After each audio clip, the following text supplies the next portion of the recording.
दूसरे के साथ खेल रहे थे, तब इधर शोएब का आदमी शोएब को लकी के बारे में खबर देने के लिए पटना आ गया था।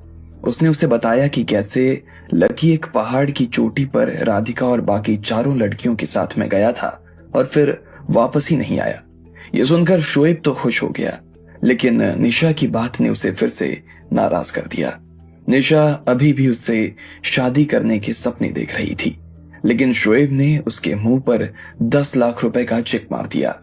निशा को विश्वास नहीं हो रहा था कि शोएब उसके साथ में ऐसा कुछ भी कर सकता था। वो बस पागलों की तरह कभी शोएब को तो कभी उस चेक को देख रही थी जो नीचे फर्श पर पड़ा हुआ था। तुमने मुझसे झूठ बोला, मेरा इस्तेमाल किया। ये कहते हुए निशा अचानक से जोर जोर से हंसने लगी। उसकी हंसी की वजह से वो जगह गूंज उठी थी जहां पर दोनों खड़े थे। फिर निशा चुपचाप नीचे झुकी और उसने वो चेक उठा लिया। उसने उसे अपनी हथेली पर रखा और उसे ध्यान से देखने लगी। अचानक से उसे ये भी एहसास हुआ कि उसके साथ में ये सब सिर्फ इसलिए हुआ क्योंकि वो पैसों को लेकर बहुत लालची हो गई थी। शोएब, मुझे इसकी जरूरत नहीं है, रखो तुम इसे, निशा ने कहा और वो चेक सीधा शोएब के मुंह पर उछाल दिया। उसके बाद वो पलटी और उसके घर के बाहर जाने लगी। अभी तक वो हंस रही थी, लेकिन जैसे ही उसने वहां से निकलने के लिए अपना पैर आगे बढ़ाया तो उसकी आंखों में आंसू आने लगे। उसकी आंखें लबालब भर चुकी थी और बस छलकने ही वाली थी, लेकिन फिर भी वो एक बार और मुस्कुराई और उसने जाते हुए अपने आप से कहा, यह सब झूठ था निशा, धोखा था ये सब। तू एक नंबर की बेवकूफ है। दुनिया में तुझसे बदतर इंसान और कोई नहीं हो सकता, कोई नहीं। अपने जरा से फायदे के लिए तूने इतने सारे लोगों की जान ले ली। आखिर में तुझे क्या मिला? चेक। निशा, तू बहुत नादान है या बेवकूफ। इतना कहते हुए निशा बाहर निकल आई। बेवकूफ कहीं की। इधर शोएब ने निशा को जाते हुए देखा तो ये बात कही। उसके जाने के बाद में शोएब कुछ सोच रहा था और थोड़ी ही देर में उसने अपना फोन निकाला और अपने पिता को फोन मिला दिया।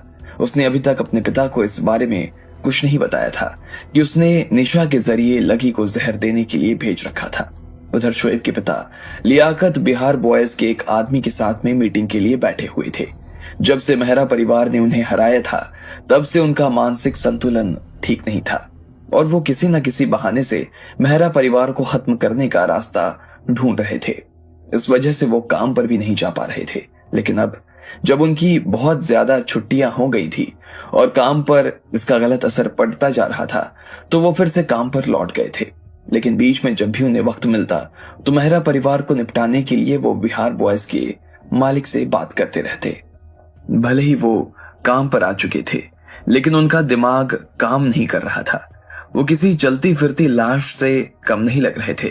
अपनी 30 साल की मेहनत पर जब उन्होंने इस तरह से पानी फिरता देखा तो उनके शरीर से उनकी आत्मा ही गायब हो गई थी। जब उनका फोन बजा तो कुछ देर तक तो उन्हें इस चीज का ख्याल ही नहीं आया। फिर बाद में उन्हें याद आया कि उनका फोन बज रहा था। उन्होंने उसे अपनी जेब से निकाला और देखा शोएब का फोन था। वो शोएब से भी बात नहीं करना चाहते थे और उन्होंने फोन काट दिया। पापा, आज शाम को प्लीज बंगले पर आ जाना, आपको वहां आकर अच्छा लगेगा। शोएब ने इधर से अपने पिता को मैसेज लिखकर भेजा। जैसे ही उसके पिता ने यह मैसेज पढ़ा तो ना जाने क्यों उनकी आंखें चमक उठी। शोएब इस बात को अच्छी तरीके से जानता था कि उसके पिता के लिए अच्छे का मतलब क्या हो सकता था। हालांकि अभी भी उन्हें अपने बेटे के ऊपर शक तो हो ही रहा था, लेकिन फिर भी उसके इस मैसेज से उनके दिल में उम्मीद की एक किरण जाग उठी थी। उन्होंने लिखा, ठीक है। शाम को अपना काम खत्म करने के बाद में लियाकत सीधा अपने बंगले पर पहुंच गया। अब्बू, रहा था। जैसे ही शोएब ने अपने पिता को अंदर आते देखा तो वो अपनी जगह से खड़ा हो गया और कहा, क्या बात है, इतने खुश क्यों हो? उसके पिता उससे और किसी तरह की बात करने के मूड में नजर नहीं आ रहे थे, इसलिए उन्होंने सीधा काम की बात पर आने का इशारा करते हुए कहा। उन्होंने अपना कोट हैंगर पर टांगा, सोफे पर बैठे और अपना सिगार जला लिया। अबू, लकी की शायद मौत हो गई है। शोएब ने अपने पिता के सामने ये बात बैठते हुए कही। उसकी आंखों में उसकी खुशी साफ नजर आ रही थी और जैसे ही लियाकत ने उसके मुंह से ये खबर सुनी तो वो भी एक बार के लिए अपना सिगार छोड़कर शोएब की तरफ देखने लगा।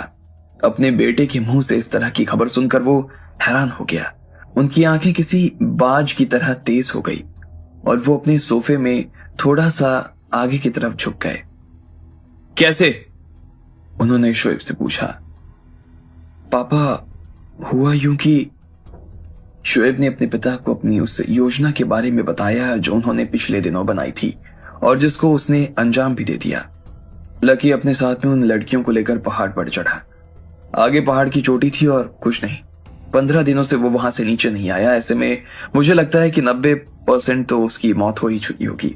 हो सकता है कि उसने उन पहाड़ों पर से कूद कर अपनी जान दे दी हो पापा, शोएब ने कहा। हाँ, हो तो सकता है।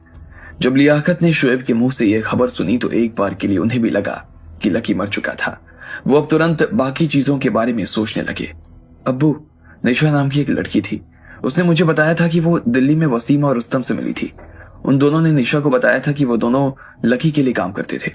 ऐसे में यह कहा जा सकता है कि वो बहुत ही अमीर परिवार से आता है, लेकिन लकी ने पहले कुछ ऐसा किया होगा जिसकी वजह से उसे उसके घर से निकाल दिया गया होगा। तभी वो यहाँ यूनिवर्सिटी में गार्ड की नौकरी कर रहा है। अब्बू, शोएब ने यह सब अपने पिता को बताते हुए कहा। उसके मुंह से यह सुनकर उसके पिता और ज्यादा हैरान हो गए। वो अपने मन में कुछ सोचने लगे। उन्हें अचानक से याद आया कि ये वही लकी था जो अग्रवाल परिवार का बेटा था।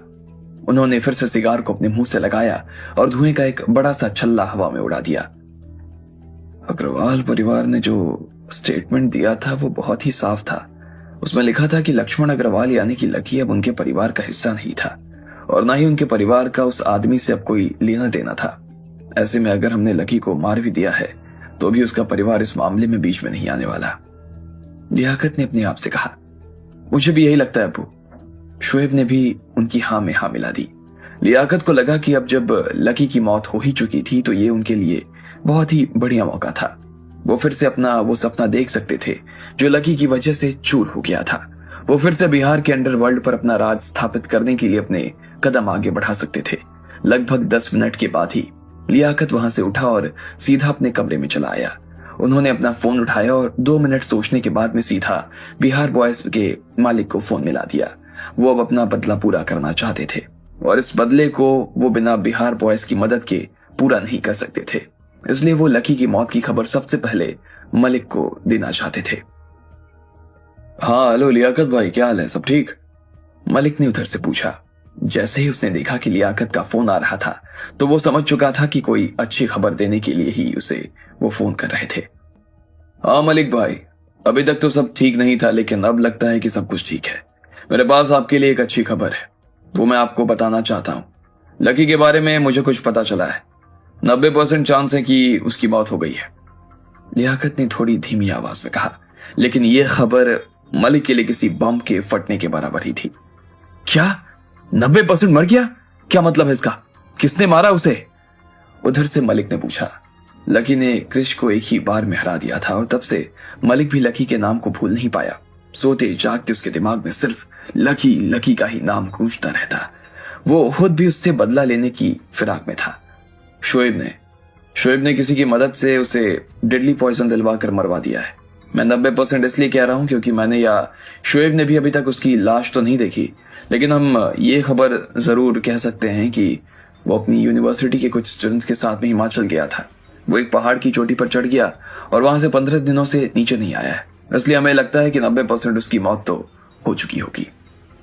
क्या डेडली पॉइजन भी खाया था और उसके बाद से 15 दिनों से पहाड़ से नीचे नहीं आया है? हाँ, अब जब दम घुटने से उसकी मौत हो जाए। ऐसे में लकी के शरीर में तो जहर भी था और फिर वो जहां गया है वहां लोग भी नहीं रहते हैं, ना ही कुछ खाने पीने का मिलता है। मुझे नहीं लगता कि वो 2-3 दिन से ज्यादा जिंदा भी रहा होगा। मेरे हिसाब से तो उसकी जिंदा रहने की संभावना 1% से भी कम है, लियाकत ने कहा।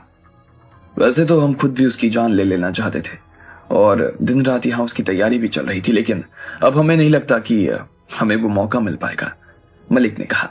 उसे खुद ये बात बहुत चुभ रही थी कि लकी ने क्रिश को मार दिया था। ऐसे में वो उसे मार कर ये दिखा देना चाहता था कि बिहार बॉयज बिहार में ना रहते हुए भी किसी से कम नहीं था। लेकिन चलो ये भी अच्छा है कि वो मर गया। वो हमारे बिहार आने में एक बहुत बड़ा रोड़ा था।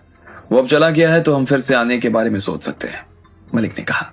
हाँ हाँ, आप सही कह रहे हैं मलिक भाई। वैसे अब आप बिहार वापस आने के बारे में कब सोच रहे हैं? लियाकत ने तुरंत काम की बात पर आते हुए पूछा।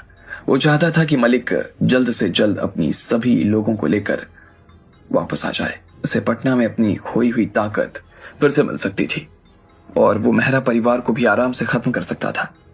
आप चिंता मत करो लियाकत भाई, आज नहीं तो कल वो दिन जल्द ही आएगा जब हम बिहार पहुंच चुके होंगे। जैसे ही हम आएंगे तबाही मच जाएगी, देखना आप। मलिक ने बस इतना कहा और उसके बाद फोन काट दिया। मलिक ये खबर कृष के गुरु को भी दे देना चाहता था, इसलिए उसने सीधा राजेंद्र को फोन लगाया। उसने उसे वीडियो कॉल किया था। थोड़ी देर में राजेंद्र ने फोन उठाया और उधर मलिक ने अपनी टीवी पर देखा कि राजेंद्र के गीले बालों में एक बड़ी सी तस्वीर नजर आ रही थी। आपने मुझे बिहार जाकर लकी को मारने के लिए फोन किया है क्या? राजेंद्र ने उधर से पूछा। उसके चेहरे पर लकी का नाम आते ही उसकी नफरत साफ नजर आ रही थी। वो इतने दिनों तक अपने आप को वैसे भी बहुत मुश्किल से रोक पाया था। लकी पहले ही मर चुका है, मलिक ने कहा। मर गया? वो ऐसे कैसे मर सकता है? उसकी मौत तो सिर्फ मेरे हाथों होनी थी। वो ऐसे नहीं मर सकता है। अगर वो ऐसे ही मर जाएगा तो मैं उससे कृष की मौत का बदला कैसे लूंगा? किसने मारा उसे? राजेंद्र ने बेचैन होते हुए पूछा। उसे एक आदमी ने जहर दे दिया था। उसके बाद वो ना जाने क्यों हिमालय के पहाड़ों में चला गया। 15 दिन हो चुके हैं लेकिन वो अभी तक नीचे नहीं उतरा है। हो सकता है कि जहर की वजह से या फिर भूख की वजह से उसकी मौत हो गई हो, मलिक ने कहा। राजेंद्र ये सुनकर हैरान हो गया था। अब आगे क्या होने वाला था? क्या बिहार बॉयज फिर से बिहार आने की तैयारी करने वाला था? और क्या होगा जब उन्हें पता चलेगा कि लकी अभी भी जिंदा है? आपको क्या लगता है? क्या होंगे इन सभी सवालों के जवाब? कमेंट बॉक्स में कमेंट